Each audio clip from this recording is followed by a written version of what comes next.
our studios in Orangeville, this is Mo Money, Less Pleasure, an analysis of Mike Kelley's Pay for Your Pleasure. The art of Mike Kelley is an oeuvre studded with dichotomies and incongruities. He was involved with the anti-racist, revolutionary White Panthers movement, yet abhorred utopianism. He was an acne-studded adolescent misfit, yet was an artist capable of transgression and striking introspection. Regardless if there is truth in the stereotype of artists as eternal outsiders, Kelley used his position to analyze the recessive fears of society and display them for public viewing in his art. His 1988 installation, Pay for Your Pleasure, does exactly this.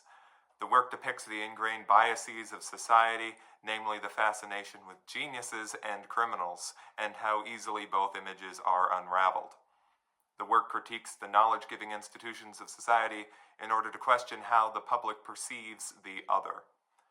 Here with me tonight to discuss this artwork are artist Harley Duck and artist Harley Duck. Good evening, gentlemen. Great to be here. Thank you for having us. Now, Harley, why don't you start us off with some basic information on what you think Kelley is trying to achieve in this piece? Yes, thank you. I think Kelley summarizes our attractions to geniuses and criminals and equates these two interests. We admire artistic geniuses, thinking that it's completely unreachable for the average person and that no one can achieve the task they have, but we disparage criminals for the same reason. The consequences of criminals and geniuses' works are, of course, capable of changing society. In Silence, Lectures, and Writings, the composer John Cage states that the purpose of writing music results in an affirmation of life, not an attempt to bring order out of chaos, nor to suggest improvements in creation, but simply as a way of waking up to the very life we're living. And this theory can be easily applied to all art forms, visual or otherwise. Art changes society for the better and crime for the worse. With the quotes floating above the heads of each writer, philosopher, or artist in Pay for Your Pleasure, the creative process is illustrated as a destructive force as much as an artistic one. The quotes featured by Mikhail Bakunin and George Bataille state as much. And we have them below on the screen right now. So we may be aware of these associations hidden in our social fabric, but Kelley has the genius to articulate them in a decidedly understandable manner. There's an expectation that the average person does not behave irrationally, which is bolstered by laws and social etiquette. So when someone departs from these structures, they're deemed other. Artists and geniuses are expected to behave irrationally, or at least eccentrically, and that others them. However, based on the ingrained stereotype that artists must be others, they're also conforming to society's expectations. When an artist states, there is something agreeable in the misfortune of others, or, which is a quote by Thackeray, or I do not understand laws, I have no moral sense, I am a brute, which was a quote by Arthur Rimbaud. We don't take notice. We anticipate artists saying or doing unusual things. The assumption that artists are eccentric makes them a protected class and creates a double standard where they're not questioned if they promote violence or act unusually. Outside of the art-going public, they're either brushed off as harmless idiosyncrasies or ignored outright. Only a few notable instances have artists been questioned for their behavior or creations by those outside of the art world. And geniuses are assumed to create great works that are not meant to be comprehended by the general public. Therefore, it's normal if there are a few pieces of discourse that might be alarming. If a criminal or an average person were to conduct themselves in the same way, then there would be cause for alarm. And Harley, you have some more to add to that? One of the most well-known occasions of artists and criminals becoming equated are the consequences of the culture wars in the late 1980s and early 1990s. In May 1989, Andre Serrano's photograph, Immersion or Piss Christ, won the Awards in Visual Arts competition at the Southeastern Center for Contemporary Art in Winston-Salem, North Carolina, which was supported by the National Endowment for the Arts. The photograph was of a plastic crucifix submerged in a vat of the artist's urine. The state, North Carolina, Senator Jesse Helms, as well as New York's Alphonse D'Amato, attacked the piece and the NEA for promoting depravity. Robert Mapplethorpe's touring exhibition, The Perfect Moment, was also amalgamated into this controversy when it arrived in Washington, D.C.'s Corcoran Art Gallery. That exhibition was a retrospective featuring the three predominant themes of Mapplethorpe's work: portraits and figures, flower arrangements, and sadomasochistic imagery, with that latter theme in a separate age-restricted area at each venue it went to. The then director of the Contemporary Arts Center in Cincinnati, Dennis Berry, even faced charges of obscenity for previously holding the exhibition sometime earlier. So the criticized artists are aligned with actual crimes. Andre Serrano for blasphemy, Mapplethorpe for indecency, and in its stance to uphold freedom of expression, the NEA, by extension, also supports the aggrandized notion of an artist as an individual situated beyond morality's grasp. Morality is strongly positioned as an individualized concept. In the shadow of these exhibitions, occurring 1 year after Pay for Your Pleasure's original exhibition, Kelley's piece encourages questions on the agendas of both sides of these wars. Disregarding the easily made arguments of scapegoating and surface-level analyses, why are artists and geniuses expected to transgress society with unfettered expression, especially when they are prosecuted for doing that very thing? And why are artists so easily associated with criminality when they're not the ones committing literal violent crimes? And thank you, gentlemen. We'll continue this conversation after these messages. Attention parents and grand...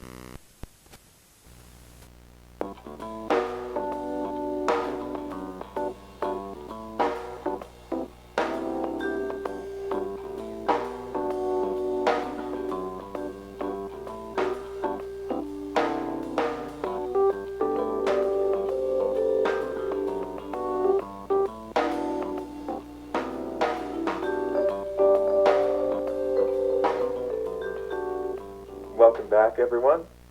Today we'll be painting a tiny little paint-by-numbers landscape, something completely devoid of any and all creativity. I'll put the paints you need down at the bottom of the screen, but of course that doesn't matter anyway because you already know. So let's get right into them. So to start off, we'll need to make a very light blue.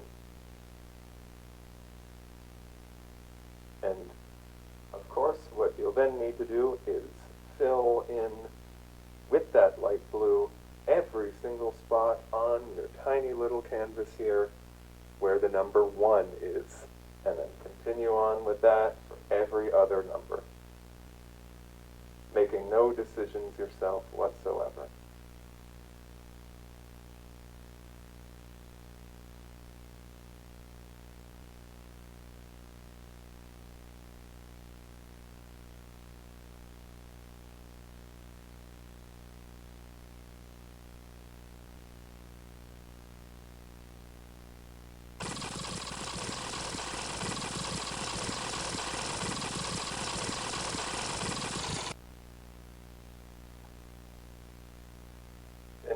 The title, Pay for Your Pleasure, is encapsulated in its donation boxes for victims' charities.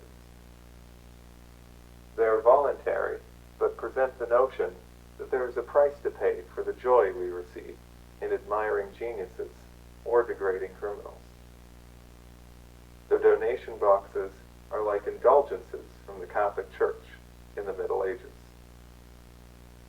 In this instance, Kelley plays a reverse Martin Luther, making us aware of our limits in thinking, as well as having us pay for our sins. When Pay for Your Pleasure was first exhibited, it lined the hallways of a building in the University of Chicago, leading to the Renaissance Society Gallery. According to New York Times art critic Christopher Knight, when viewers reached the end of a corridor, they expected to see a work summarizing the creative criminality of the piece. Instead, there was a work by a violent criminal and the donation boxes. The viewers had to confront their ideas of what is a criminal when seemingly every creative person from history, from Plutarch to Michel Foucault, wishes to behave like one. The piece critiques not only this understanding, but the systems that established it. Universities are locations of higher knowledge and critical thinking. Kelley's work pressures its viewers to engage in both. In its essence, the piece is critical of institutions that cause us to think one way of thinking is superior to another. The rainbow order of motivational poster-like images of geniuses are common in classrooms, contorting the beautiful and familiar. It creates a space within the university for a very particular type of education. It undermines the concepts of its surroundings in an overdone rationalization system, as Kelley himself states.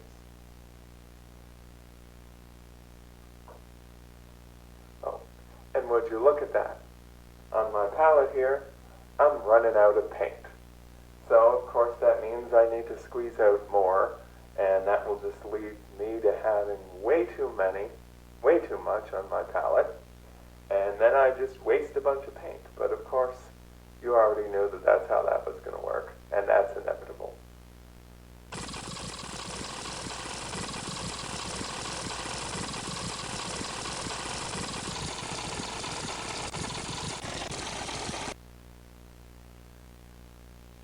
And now it's time to mix up some pink. Let's add some pink on that. Because the instructions tell us to.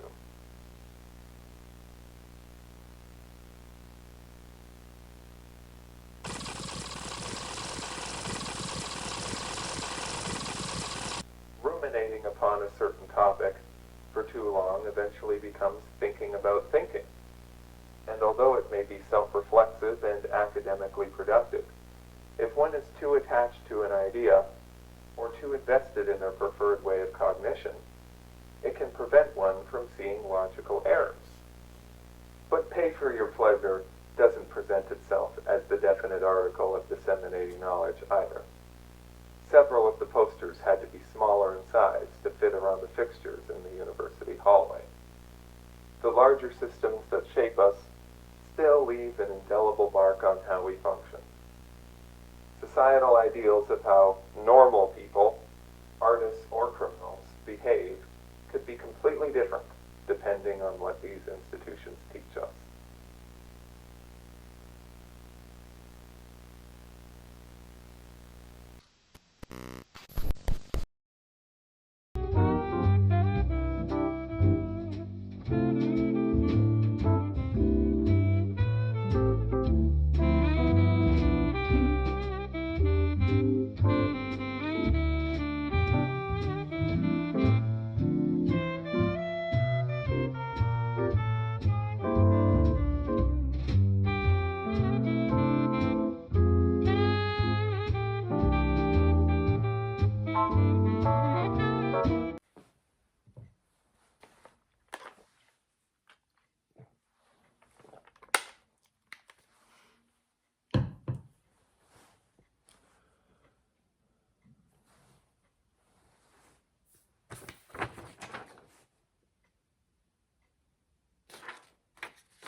With the separation that naturally occurs between the viewer and the creator by means of the latter's works, the category of high culture artists reaches the same state as low culture criminals.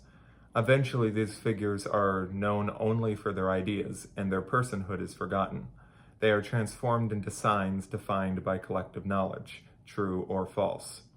Kelley illuminates how society has achieved Georges Bataille's theory of formlessness, the disruption of order via the dissolution of categories. As Dennis Cooper and Casey McKinney state in the Kelley catalog Catholic Tastes, the Western world will forever be deconstructed until all that will be left are the names of a few important figures. When geniuses and criminals both spout violent rhetoric, it no longer matters if they are differentiated by what they achieved in their lives, especially with the draw we feel to foundational works of literature and philosophy resembling the draw we feel to documentaries and news stories of serial killers. This formlessness leads to a self-fulfilling prophecy. Infamous criminals are infamous criminals because they're infamous criminals, and great artists are great artists because they're great artists. Murder, torture, and other heinous acts will always be heinous, so distinguishing their exact historical occurrence is not necessary to general life. For individuals who are not interested in art, the avant-garde is a similar timeless breaking away from expectations. It's a common occurrence for individuals to post on social media that they recently learned Pablo Picasso died in 1973, thinking he was alive during the Renaissance or some other pre-modernist art period. One user even stating, "I thought Da Vinci and Picasso were like bros." Regardless if this surprise is feigned, it illustrates Picasso's presence, or lack thereof, in the cultural fabric. He is a famous artist, no more, no less. His name holds the same substance as Leonardo, Michelangelo, Rembrandt, Van Gogh, whoever. Since their impacts and names are seen as lofty, eternal entities, when they actually lived is completely irrelevant. The trappings of labels are eternal, more so than those who receive them. It is unlikely Jesse Helms and Alphonse D'Amato would have censured a Picasso exhibition due to his otherworldly status, even if an exhibition featured his most sexually explicit pieces, if they would have even cared at all. Picasso allegedly shot blanks at those asking for explanations of his works. This is an undeniably violent act, but it is treated as a quirk or a footnote in Picasso's legends of eccentricities. His admirers in the present must contend with his cantankerous personality and impact on art history, but he is simultaneously treated as the butt of jokes or a non-entity more than a human being because his influence is so firmly established. His legacy may change and become more nuanced as culture shifts around it, but it appears to be everlasting. Mapplethorpe and Serrano are artists, but they are of the present. They work in photography, a medium that does not have the same centuries-long history as painting. While both artists may have been momentarily accounted for in the mainstream through the culture wars, they have not maintained an active presence within it since. They are well-known names to those who are interested in art, but not to the average person, and therefore lack the protective barrier of wide-ranging influence. It's ironically easier to attack a contemporary individual than a well-established legacy. Time to go down to the basement for some more hauntingly delicious Count Chocula cereal. The focus solely on male geniuses in Pay for Your Pleasure may lend itself to feminist criticism, but while Kelley is not opposed to feminism, he is against any movement he feels is utopian in its intentions, and outlines his thinking in cross-gender, cross-genre. He explains his view of the 1960s hippie movement, how the most radical course of action at the time would be to counter the masculine Vietnam War with feminine peaceful protest. To the general public, and even to other countercultural groups, hippies were perceived as others. This caused hippies to be viewed as an extreme other. Opposing dominant masculinity, feminine traits, and therefore women, are othered to begin with. Pay for Your Pleasure is resistant to feminist criticism due to the firmly entrenched othering of women in society. Stereotypically, intelligence and violence are masculine traits, making geniuses and criminals conceptually male. The geniuses are othered by society by their greatness. They do not need to be aligned with the default conception of otherness, femininity, in order for the work's statements to succeed. In introducing a woman genius, the work would be doubly other, and the meaning of the piece would be clouded by this added layer of analysis. Kelley is not making a misogynistic statement in the work. He's reflecting the ideas of male superiority still latent in society. Early in his career, he rejected art movements he felt were connected to an art school machismo like minimalism and abstraction. He began the identity-confronting project Half a Man from 1987, concurrently with Pay for Your Pleasure. Half a Man contained banners, drawings, and assemblages of stuffed animals to address gender-specific imagery and the family. Kelley also details his attraction to the junk aesthetic of works by John Waters and Alice Cooper in Cross-Gender, Cross-Genre, stating, "The negative connotations of being artistic, that is, pathological, are presented in a completely unsublimated way. These are low comedies with no ascendant intentions and no redeeming social value. They are post-avant-garde and proto-punk." These artists Kelley is a fan of use the othered status of femininity to create works that are decidedly low culture and unutopian in their distortion of the dominant perceptions of feminine traits into camp.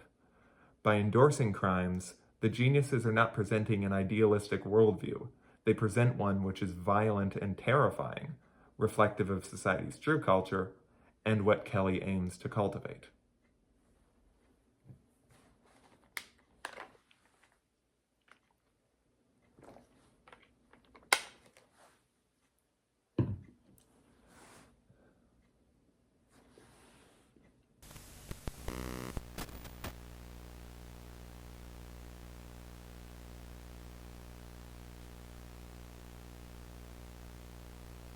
And would you look at that? I went over the line with the paint.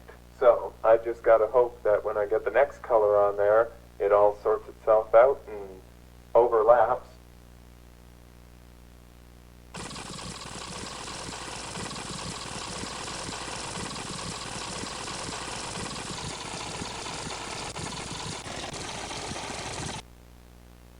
Kelley's work also recalls art history, especially the depiction of the other in such works as Theodore Gericault's Portraits of the Insane from 1822.